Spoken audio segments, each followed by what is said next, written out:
सांगली मिरज कुपवाड महानगरपालिका निवडणुकीत महायुतीतील जागा वाटपासंदर्भात आज महत्त्वाची बैठक होणार आहे।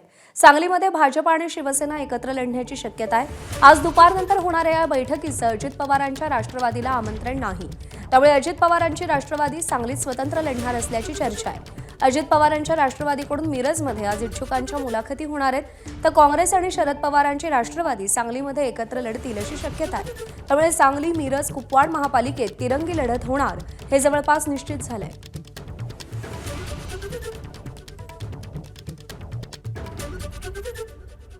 अजितदादांच्या नेतृत्वावर विश्वास ठेवून आज सांगली मिरज कुपवाड महापालिकेतले अनेक कार्यकर्ते आमच्याशी जोडले जात आहेत, बोलत आहेत। आणि यामध्ये फक्त राष्ट्रवादी काँग्रेस पार्टीचेच कार्यकर्ते नाही, तर अन्य पक्षाचे कार्यकर्ते सुद्धा येऊन भेटत आहेत।